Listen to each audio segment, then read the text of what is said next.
Roza bakka rabbiin nagaa maatii keetitti haadha fi abbaa keetitti nagaa si deebise. Alhamdulillahi rabbil alamin. Yaa rabbii galanni si haa ga'u. Yaa rabbii kiyyaa dachaa galanni si haa ga'u. Wallahi hedduu takka gammade. Rozaadha hedduu takka gammade. Maatii ofii akkitti biraa ba'an hin beekan. Akkitti galan illee hin beekan. Nagaan biraa baatee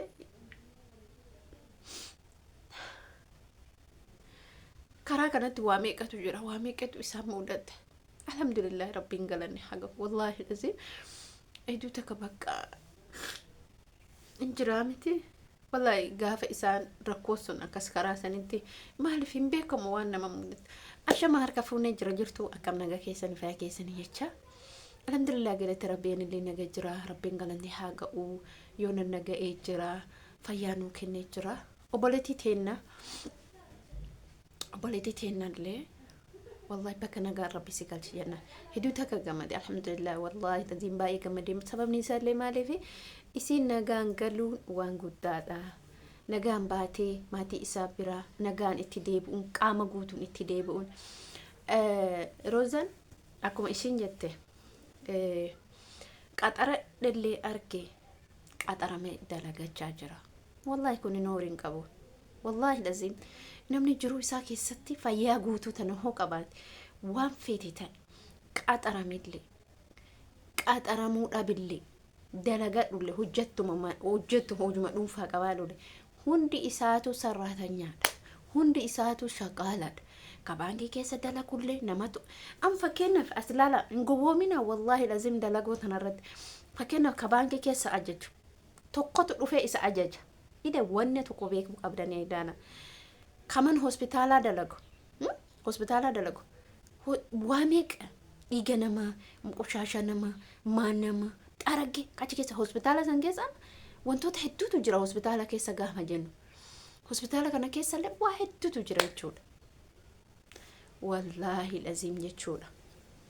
Dhagaa isinii himaa obboleeyyan kiyya. Dhagaa isinii himaa. Waan ani isin himaa hojiin tuffatiin. Hojii kamuu hin tuffatiin. Hojii kamuu biraan dabarfatiin. Hojii kamuu yoo ati kun kana namoonni tokko hojimmaan isaan hojjetanu bakka akka hojii hin jiraa miti. Barbaachisu wanni akkasii hin barbaachisu isin jechuu barbaada obboleeyyan kee. Kanaafuyyuu mootuyyuu kanaaf isiin mana namaa dalaydus mana namaa dalagu baattus wanni nuti barbaannu wanni nuti galateeffannu rabbii kenna nagaa maatii isii haadhaaf abbaa isii dhoobote. Isiin abbaa kiyyatti hin galuu ana abbaan kiyya jecha akkanaa jedheni jecha akkanaa naan jedhe si hima seenaa kiyya jechuudha. Seenaa kiyya yoo isin hime viidiyoo kiyya kana dhageeffadhaa. Abbaan ufii gaaf akkatti si qunxuute jedhe ati bakka tokko geetta. Abbaan ufii waan badaaf siin lolu waan gaariif siin lola. Akka ati karaa irra dogongora jirtu san irraa deebituuf siin lola. Haati ufillee akkasuma obboleettiin ufillee akkasuma obboleessa ufillee akkasuma. Abbaan kee baga siin lole siif immoo barumsa ta'a. Atarra aartee sababa abbaa keetii hojii san seentee bara. Illi kee abbaan kee siin jedheeni harka namaa eeggachuu dhiiftee harka namaa jalaa baatee hojii mataa keetii yoo ji'aan 500 argatte waan keetii itti arabaafattaa miti. Eeyyen waan keeti. Waan kee waan ta'eef itti arabaafatta. Si galee kanaafuu yoo hojiin tuffateen hojiin tuffatamu. Hojii tuffatu miti fayyaa qabaatudha. Ati fayyaa kee gaafa qabaatte bakka jiruu kee raahaa jiraatta. Bishaan gurraacha dhuudee bolte. Deemtee dalagatta. Waan feete dalagoo daaraa kana bubbifte fayyaa qabaattee daaraa kana bubbiftee ati daarama kana bubbiftee fayyaa kee guutuu qabattee daarama kana bubbiftee yoo mallaqa argatte dalagoodha. Waan nama qaanessuun qabu waan nama bakka abbaa faa dhufeetti illee nama abbaan kee barumsa manni abbaa Rozaadha jechuudha. Roza barumsi abbaan ta'eef sun har'a yoomiyyuu keessaan bahu sababa jecha abbaan jedhe sanii Rozaan kaatee hojii seenuu dandeette jechuudha. Rozaan jecha abbaan jedheen abbaatti deemu hin ta'u. Hamma feete abbaa kee hin jaalatta hin kabajje. Afaantu si jedha malee keessi hin jedhu. Afaantu si jedha malee keessi kee abadan nama kamuu hin jedhu. Abbaa faa irratti nama kamuu garaan jabaatu. Garuu afaanin haa ta'u yeroo san dhaaree namni waa jedha. Akkas isin jechuu barbaada waan ani isin jechuu barbaadu kanuma kana mootuyyuu nuuf barumsa ta'a, nuuf barumsa guddaa ta'a. Isin amma fakkeenya Roza laaltanii warroonni dura yookiin akka isii kanattis wal dhabuu dandeettan. Jechi namni siin jedhu tokko hojiitti si cimsa.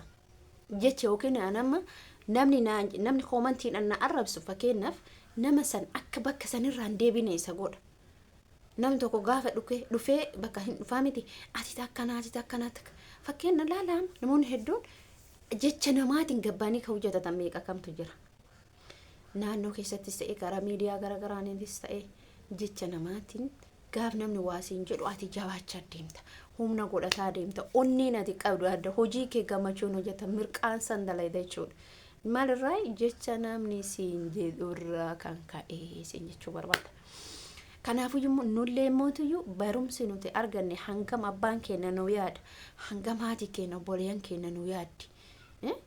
Gaaf isaan siin lolan ati ittiin aarii maatii keetitti. Maaliifi maatiin ofii bakka si fiduun qabu. Bakka sis fiduun qabu. Eessa si geessaree maatii keeti haadhaaf abbaa kee waan ta'aniif. Akkas isin jechuu barbaada.